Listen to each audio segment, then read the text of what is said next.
सोचिए, सुबह मंगला आरती का समय हो, मंदिर के कपाट खुलें, भक्त दर्शन के लिए दौड़ें, लेकिन अंदर सोने के सिंहासन पर भगवान जगन्नाथ हो ही नहीं। इतिहास में एक रात ऐसी आई थी जब पुरी के नाथ अपने ही मंदिर से चोरी हो गए थे। आखिर कौन था वो जिसने भगवान को चुराने की हिम्मत की, या फिर भगवान खुद किसी के साथ भाग गए थे? ये कहानी है बंगाल के एक बूढ़े भक्त रामदास की। रामदास का एक नियम था, आंधी आए या तूफान, हर एकादशी पर वो पैदल बंगाल से उड़ीसा पुरी आते थे। जवानी में तो वो दौड़कर आ जाते थे, लेकिन अब शरीर ढल चुका था, कमर झुक गई थी, पैरों में छाले पड़ गए थे। इस बार जब रामदास पुरी पहुंचे तो वो मंदिर की सीढ़ियां भी नहीं चढ़ पा रहे थे। वो सिंह द्वार पर ही गिर पड़े और रोते हुए बोले, हे कालिया, शायद ये मेरी आखिरी यात्रा है। अब ये शरीर साथ नहीं देता, अब मैं तेरे पास नहीं आ पाऊंगा प्रभु। भक्त की ये तड़प मंदिर के अंदर बैठे दारू ब्रह्म यानी जगन्नाथ जी से सही नहीं गई। उसी रात रामदास को सपने में स्वयं जगन्नाथ जी दिखाई दिए, लेकिन वो खुश नहीं थे, उनकी आंखों में आंसू थे। प्रभु बोले, रामदास, तू मुझसे मिलने इतनी दूर मत आया कर। तेरे पैरों के छाले देखकर मेरे दिल में छाले पड़ जाते हैं। तुझे कष्ट होता है तो मुझे यहाँ मंदिर में चैन नहीं पड़ता। रामदास ने रोते हुए कहा, प्रभु, अगर आपको नहीं देखूंगा तो मैं जी नहीं पाऊंगा।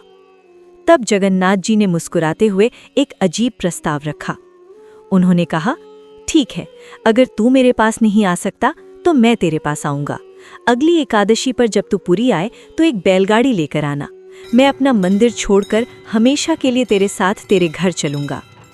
रामदास हड़बड़ा गए, नहीं प्रभु, आप त्रिलोक के स्वामी हैं, आप मेरे छोटे से घर में कैसे रहेंगे और मंदिर सूना हो जाएगा। जगन्नाथ जी ने जिद पकड़ ली, मैंने तय कर लिया है, तू बस गाड़ी लेकर आ जा। रामदास को लगा ये सिर्फ एक सपना है, भला भगवान अपना मंदिर छोड़कर कैसे जा सकते हैं। लेकिन अगली एकादशी पर रामदास डरते डरते एक पुरानी बैलगाड़ी लेकर मंदिर के पीछे वाले रास्ते पर खड़े हो गए। आधी रात का समय था, सन्नाटा छाया हुआ था। रामदास सोच रहे थे कि मैं पागल हूं जो यहाँ खड़ा हूं। तभी मंदिर का पिछला द्वार धीरे से खुला। रामदास की आंखें फटी की फटी रह गईं। सामने साक्षात महाप्रभु खड़े थे, लेकिन राजसी ठाट बाट में नहीं। उन्होंने एक साधारण पीतांबरी पहनी थी, सिर पर मोर मुकुट था और हाथ में एक छोटी सी कपड़ों की पोटली थी, जैसे कोई आम इंसान अपना सामान बांधकर सफर पर निकलता है। जगन्नाथ जी भागते हुए रामदास के पास आए और बोले, अरे देख क्या रहा है पगले, जल्दी कर, पंडा पुजारी जाग गए तो जाने नहीं देंगे, मुझे यहाँ से ले चल। रामदास कांपने लगे। वो बैलगाड़ी में बैठे और भगवान, दुनिया के पालनहार, खुद बैलगाड़ी के आगे बैठ गए बैलों को हाँकने के लिए। गाड़ी चल पड़ी, लेकिन उधर सुबह जब मंदिर के पट खुले तो पुजारियों के होश उड़ गए। रत्नवेदी खाली थी, जगन्नाथ जी गायब थे। पूरे शहर में हड़कंप मच गया, भगवान चोरी हो गए, भगवान चोरी हो गए। शक की सुई सीधा उस बूढ़े रामदास पर गई जो कल रात से मंदिर के आसपास मंडरा रहा था। गुस्साए पंडे पुजारी और सैनिकों की फौज हाथ में लाठियां और मशाले लेकर रामदास की बैलगाड़ी के पीछे दौड़ पड़ी। क्या रामदास भगवान को छिपा पाएंगे, या पकड़े जाने पर कुछ ऐसा होगा जिसे देखकर पुजारियों की रूह कांप जाएगी। रात के अंधेरे में बैलगाड़ी दौड़ रही थी। त्रिलोक के स्वामी जगन्नाथ जी आज सारथी बने थे और उनका भक्त पीछे बैठा कांप रहा था। जगन्नाथ जी मुस्कुरा रहे थे, जैसे उन्हें इस खेल में मजा आ रहा हो, लेकिन रामदास का दिल बैठा जा रहा था। तभी पीछे से शोर सुनाई दिया, पकड़ो, वो रहा चोर, जाने मत देना। पुजारी और सैनिकों की फौज करीब आ चुकी थी। जगन्नाथ जी ने गाड़ी रोकी और बोले, रामदास, ये लोग मुझे वापस ले जाएंगे, मैं वापस नहीं जाना चाहता, मुझे कहीं छिपा दे। पास ही एक घना जंगल और एक तालाब था। तालाब के किनारे झाड़ियों के पीछे एक छोटी सी गुफा थी। रामदास ने हड़बड़ाते हुए जगन्नाथ जी को उस गुफा में छिपा दिया और झाड़ियों से ढक दिया, लेकिन जल्दबाजी में एक बहुत बड़ी गलती हो गई। जगन्नाथ जी की पीतांबरी, पीले वस्त्र का एक छोटा सा टुकड़ा बैलगाड़ी के कोने में ही अटक कर रह गया। चंद पलों में पुजारियों ने रामदास को घेर लिया। पुजारी चिल्लाए, कहाँ है मूर्ति, बता, तूने महाप्रभु को कहाँ छिपाया है। रामदास चुप रहे, उन्होंने सिर झुका लिया। तभी प्रधान पुजारी की नज़र बैलगाड़ी पर लटकते उस पीले कपड़े पर पड़ी। ये वही वस्त्र था जो कल रात भगवान ने पहना था। सबूत सामने था। पुजारियों का गुस्सा 7वें आसमान पर पहुंच गया।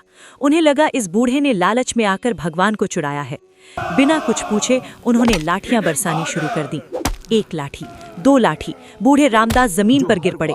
वो हर चोट सह रहे थे, लेकिन मुंह से उफ तक नहीं कर रहे थे। वो बस मन ही मन बोल रहे थे, प्रभु आप बाहर मत आना, ये लोग आपको ले जाएंगे। लेकिन तभी सैनिक चिल्लाया, रुको, तालाब की तरफ देखो। सबने मुड़कर देखा और उनके पैरों तले जमीन खिसक गई। जिस गुफा में जगन्नाथ जी छिपे थे, वहां से पानी नहीं, गाढ़ा लाल खून बहकर तालाब में मिल रहा था। देखते ही देखते पूरा तालाब लाल हो गया। सन्नाटा छा गया, लाठियां रुक गईं। तभी उस गुफा से एक भारी और क्रोधित आवाज गूंजी, मूर्खों, हाथ मेरे भक्त पर उठा रहे हो और चोट मुझे लग रही है। झाड़ियां हटाकर जब उन्होंने देखा तो वहां कोई लकड़ी की मूर्ति नहीं थी, वहां साक्षात जगन्नाथ जी खड़े थे। लेकिन उनकी पीठ से, उनके हाथों से खून बह रहा था, ठीक उन्हीं जगहों से जहां जहां रामदास को लाठियां मारी गई थीं। पुजारी थर थर कांपने लगे। वो समझ गए कि उन्होंने क्या अनर्थ कर दिया है। भगवान रो नहीं रहे थे, उनकी आंखों में आग थी। उन्होंने कहा, शर्म नहीं आती? तुम मुझे पत्थर की मूरत समझते हो जिसे कोई भी उठा ले जाएगा? अरे मैं अपनी मर्जी से आया हूं, मुझे सोने का सिंहासन नहीं, इस भक्त का साथ चाहिए। पुजारी चरणों में गिरकर माफी मांगने लगे। प्रभु, अनर्थ हो गया, हमें क्षमा कर दें, चलिए वापस मंदिर चलिए। जगन्नाथ जी ने 2 टोक जवाब दिया, क्षमा? मेरा भक्त यहाँ खून से लथपथ पड़ा है और तुम्हें क्षमा चाहिए? अब मैं पुरी वापस नहीं जाऊंगा, मैं रामदास के साथ उसके घर बंगाल जाऊंगा। पुजारी रोने लगे। मंदिर सूना होने वाला था। तभी उनकी नजर एक और समस्या पर गई। प्रभु, अगर आप चले गए तो हम पंडा पुजारियों का क्या होगा? हमारा पेट कैसे भरेगा? लोग चढ़ावा किसे चढ़ाएंगे? जगन्नाथ जी ने पुजारियों के लालच को देख लिया था। वो समझ गए थे कि इन्हें भगवान नहीं, भगवान के नाम पर मिलने वाला धन प्यारा है। प्रभु मुस्कुराते हुए बोले, तुम्हें अपनी रोजी रोटी की चिंता है ना? ठीक है, आज फैसला हो जाए। एक तराजू लाओ, एक तरफ मैं बैठूंगा, दूसरी तरफ तुम लोग सोना रखना। अगर तुम मेरे वजन के बराबर सोना तौल पाए तो वो सारा सोना तुम्हारा। पुजारियों की आंखों में चमक आ गई। उन्होंने सोचा, अरे भगवान तो लकड़ी के दारू ब्रह्म है, कितने भारी होंगे, हम तो माला माल हो जाएंगे। तुरंत एक बड़ा तराजू मंगवाया गया। एक पलड़े पर त्रिलोक के स्वामी जगन्नाथ जी बैठ गए। दूसरे पलड़े पर पुजारियों ने अपने गले की चेनें, अंगूठियां और मंदिर का खजाना रखना शुरू किया। लेकिन ये क्या? पुजारियों ने बोरियां भर भर के सोना रख दिया, लेकिन भगवान वाला पलड़ा जमीन से ऊपर ही नहीं उठा। जगन्नाथ जी आज इतने भारी हो गए थे कि पूरा खजाना भी कम पड़ गया। पुजारी पसीना पसीना हो गए। उनका सारा धन खत्म हो गया, पर भगवान को कोई तौल नहीं पाया। तब जगन्नाथ जी ने रामदास की ओर देखा और कहा, रामदास, अब तुम कुछ अर्पण करो।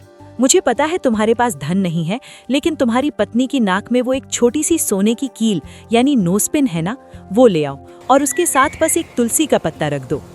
पुजारी हंसने लगे। अरे, जहाँ मनो सोना काम नहीं आया, वहाँ एक रत्ती भर की कील क्या करेगी? रामदास ने कांपते हाथों से वो छोटी सी कील और एक तुलसी का पत्ता तराजू के दूसरे पलड़े पर रख दिया और हाथ जोड़कर बोले, प्रभु, मैं आपको धन से नहीं, बस अपने आंसुओं से तौल सकता हूँ। जैसे ही वो तुलसी का पत्ता रखा गया, चमत्कार हो गया। धड़ाम! जिस पलड़े पर कील और तुलसी थी वो भारी हो गया और नीचे झुक गया और भगवान जगन्नाथ वाला पलड़ा हवा में ऊपर उठ गया।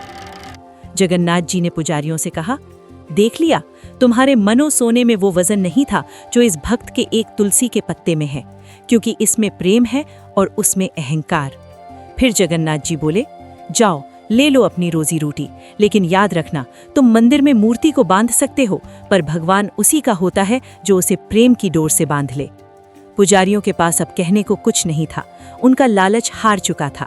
वो सिर झुकाकर खाली हाथ पुरी लौट आए। और रामदास ने अपनी बैलगाड़ी फिर से हाँक दी। उस बैलगाड़ी में अब कोई मूर्ति नहीं थी, उसमें साक्षात परब्रह्म बैठे थे। वो उस दिन जगन्नाथ जी को अपने घर ले गए। कहते हैं, भगवान को कोई जंजीरों से नहीं बांध सकता, लेकिन प्रेम के वश में आकर वो स्वयं अपनी खुशी से बंध जाते हैं। जय जगन्नाथ।